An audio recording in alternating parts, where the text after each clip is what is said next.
It's like Friday that night. Friday late You night. can't get back in until Monday. Can't get sick Tuesday morning. No, no. Tell me, does this happen to you too? Because I want to know if it's not just us. Like Every it's you single too, parent right right now is like, yep. Yep. Okay, tell me. I want to know. Hey guys, Brian and Aaron here from 5 to Go, and we are joined with some good friends, Chris and Amanda from Type 1 Detour. And today we are talking about full-time RV life with health and medical concerns. Now, Aaron and I are relatively healthy. We don't have any chronic issues. She's got some blood pressure medication she takes, and that's really about it. Kids are doing good as well. Chris and Amanda, however, have a different situation, and we'll let them explain that, and then we'll start talking through our healthcare topics. I'm Chris, this is Amanda. I myself have type 1 diabetes. I've had it since I was 19 years old, and our oldest daughter was diagnosed with type 1 diabetes also at the age of 3.5. So we do have a little bit of concern on the road with living with such a chronic disease such as type 1 diabetes. First thing we want to talk about is actually health insurance. Now, we're just going to skim right across the top of this one because this is a very big can of worms. Right. Getting health insurance while on the road comes in a bunch of different ways. And it is probably the second most asked question we get behind making money on the road, Right. like work. And those really go hand in hand for most people. I have full-time employment through a nationwide company, so we have nationwide insurance. Yay. Before that, while full-timing, we had marketplace insurance from Texas. And there are pros and cons to both approaches. I just recommend, if possible, getting insurance through your employer because it's just easier. What have you guys dealt with? So we actually deal with both currently. So I myself do have full-time insurance through a full-time employer. It is nationwide insurance. Our daughter, through the state of Pennsylvania, any child with type 1 diabetes is fully covered under the state through Medicaid. Her insurance is state-based insurance. My insurance is nationwide insurance. So we have some experiences with both, and I would definitely say that the insurance through the employer is a lot easier to deal with than the state-provided insurance for sure. But without that state-provided insurance, it would be a much bigger financial hit.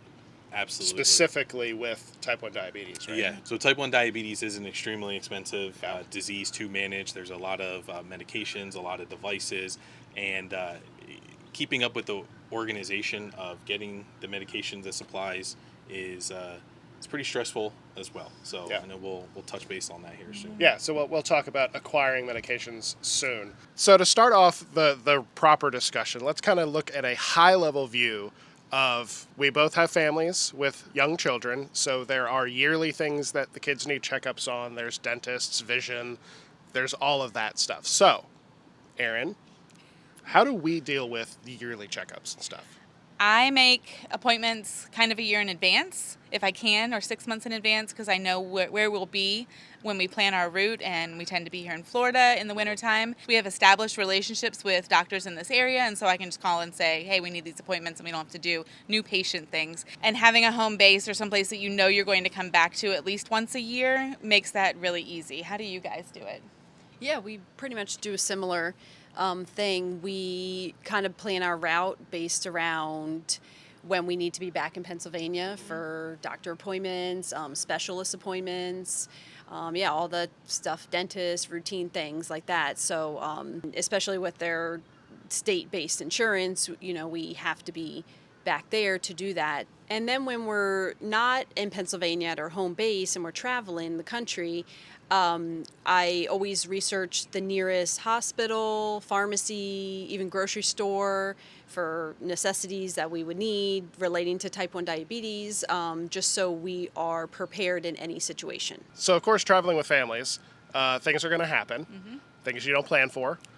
So there's always the ER for blood and bones, right? That's the big stuff, the stuff you don't ever want to deal with, but there are ERs everywhere, so there are hospitals everywhere. It is a very good thing to know where the nearest one is, though, because we've been in some pretty remote places where if something had happened, It's going to be a long drive. It would be bad, because there are some remote places. We've been in Utah and up near some more remote national parks. There's just a lot of land out there, guys. And RVers tend to go find the quieter areas. So Right. just be aware of how far away you are from medical services. And the next step down, I guess, would be urgent care. Yep. Right. That's all those walk-in places that have ridiculous wait times, but you can get stuff seen and get stuff fixed to a Right. point. And then below that is something that kind of is a newer thing on the game, right? For us, at is least, yeah. like the minute clinics. Like I've specifically been to the CVS minute clinic because I got shingles of all things At 38 years at old. 38, 39, or however Yeah. old I was 2 summers ago. And the best option for me was there was a minute clinic down the street. It had availability in half an hour, and I Right. was in and out of there. I was seen. I had a prescription and everything in less than an hour. Yep. It was fantastic. Shingles sucks, but the minute clinic was fantastic. Well, and you talked about getting prescriptions, and Yeah. Brian said at the top, I do have high blood pressure, so I take medication every day for high blood pressure, but it's not a difficult drug to get like anywhere. It's not a And controlled It's not a substance, controlled yeah. substance. I don't have to, it's not super difficult. But all I had to do when we were like on the West Coast this summer is just call in and say, hey, I need a prescription. Can you send it to this address in California or this address in Washington? And they thought that was really strange that every time I requested it, I was in a different city and state. But it was easy to send it to CVS or to Walgreens or Walmart or anything, that's kind of a national chain. Do you guys do kind of the same thing? We first checked with our insurance to see, which big national chain can we get our prescriptions through. Whether it was Walgreens, CVS, Walmart. Amanda, of course, always loves CVS because they're inside of Targets. Yes. So getting insulin and medications relates to having to go to Target. So that was one of our biggest concerns and things that scared us was how are we going to get insulin? Without insulin, Right. we can't live. Can't go. And it needs to be refrigerated. So it's tough to ship it. And when you do have to ship it, it can be very expensive. And as you know, constantly moving from campground to campground, Yeah. you may have something shipped and then not get there in time before you're off to the next campground. Yep. So that's why we personally use CVS, and we may get a text that a prescription is filled and ready for pickup in North Carolina, and we're in Florida. I've had that. So Amanda just, that's one thing Amanda does a great job of is the organization of making sure we have our supplies. And she just calls the local CVS and says this prescription needs to be transferred. And it's usually ready within, the same day, next day. And no matter where we are in the country, as long as we are near a CVS, we can pick up our prescriptions and not have to worry about refrigerating it and Right. being shipped and sitting out in hot weather and, being, like you said, in remote places. As long as we can drive somewhere to get it, we can pick it up. Right. I know you guys also use like equipment. Are you do you get those at pharmacies, or does that get shipped to you, or do you have to like figure out logistics of that, or? So it's a combination of two. So for my nationwide insurance that I have, I can have anything shipped anywhere in the country. For our daughter's state-based insurance, some things must be picked up in the state of Pennsylvania. Okay. Now, there are ways around that. Okay. My mom and dad still live in Pennsylvania, so Nice. they will go and pick up prescriptions that we may need, Okay. and then we kind of gather them. And of course, grandmothers love sending cards for every possible Yes. reason. Care packages. Yes, All of it. love the yes. care. New toys that we don't need. Right. So Only the loudest toys. yes, and the biggest ones that are Yeah. oddly shaped. Yes. So, it gives my mom an opportunity then to get a box together and, put some of those supplies in there. And then I can create a label wherever we are. I can have it shipped to the campground and pay $5 per package if I want. Right, Send it to a right. post office as general delivery, a UPS store. There's a lot of different options and things that we've done to be able to get supplies that were needed to be picked up in Pennsylvania Yeah. and shipped to us wherever we are across the country. Now, have you guys ever had to deal with controlled medications? We have not yet. No. Okay. The biggest one that we've had an issue with is insulin. Just the statewide insurance will not allow us to pick that up Okay. outside of the state of Pennsylvania. We made sure to plan ahead, so knowing that we would be gone for a specific amount of time to be able to get by and have enough for an emergency or Okay. Yeah. So the reason I was asking specifically about controlled substances is because when we started off, one of our children was taking an ADHD medication, I believe it was, that was labeled as controlled substance. And at the time, the doctor that wrote the prescription was in Virginia. Right? So then when we were no longer in Virginia and we needed a refill, They couldn't write a prescription across state lines for a controlled substance. right. So that became a little bit of a challenge, and we ended up getting her off of that medication. But that is definitely something that people have to deal with, that we have run into. Right.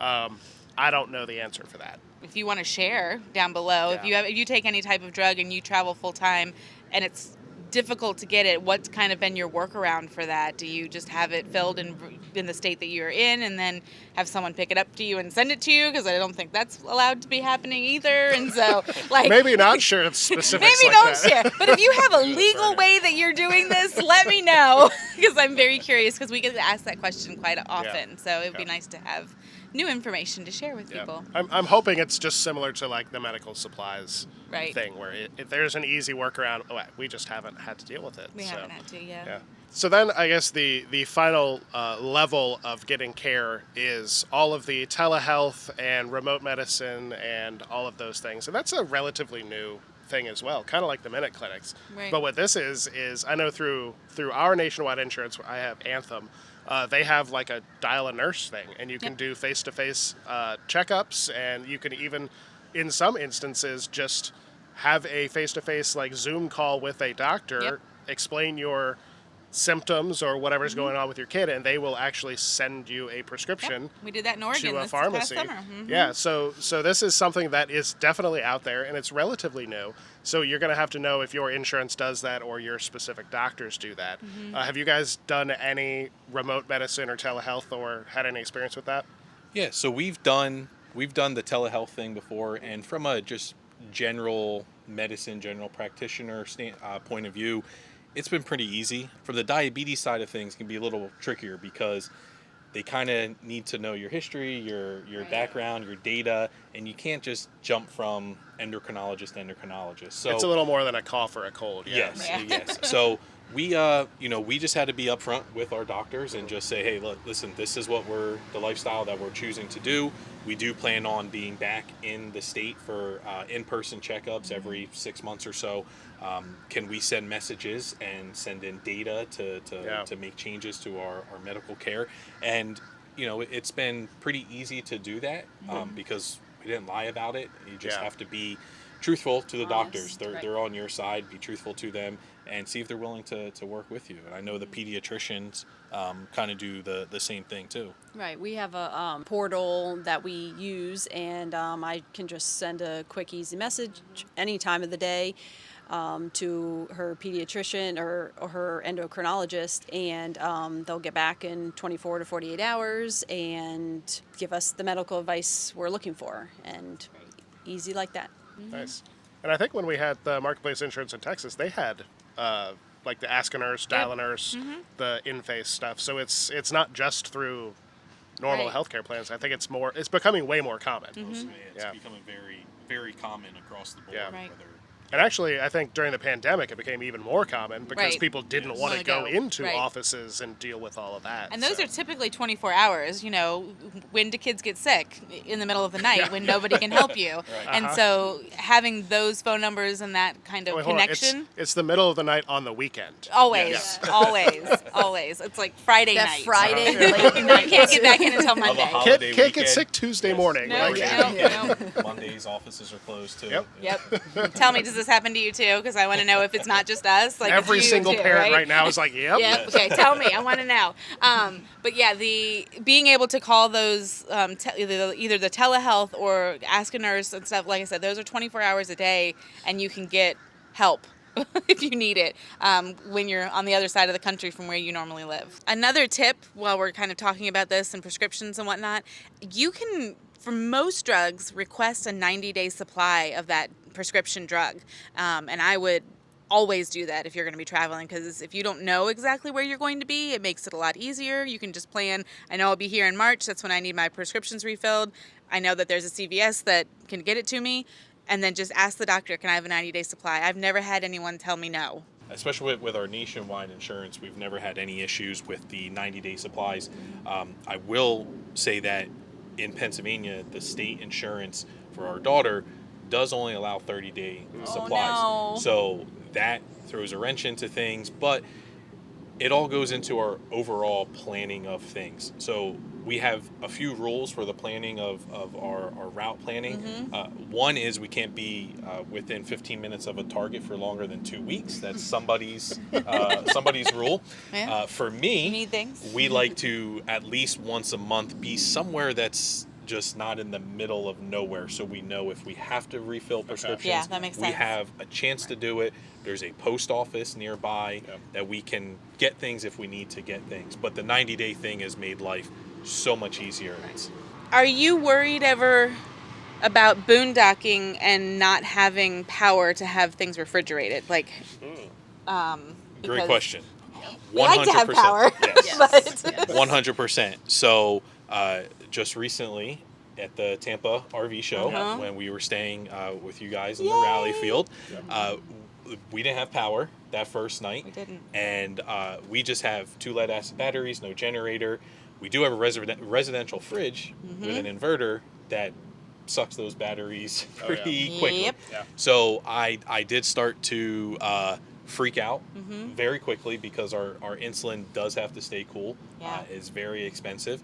And luckily we had some people there that had a lot of energy on board their rig. So shout out to Ben Yes. for helping us. You know, he allowed us to pull basically 20 amps from him, basically just to keep our fridge running. So we are headed out west this year, and we are a little nervous for a lot of reasons. big wide open Rattlesnakes, space. scorpions. We've never now, run into either of those. We've never seen either of those. now ice storms. Yes. But more importantly, we do know that we're going to have to boondock here and there in order if we want to see the things that Right, we right. want to see.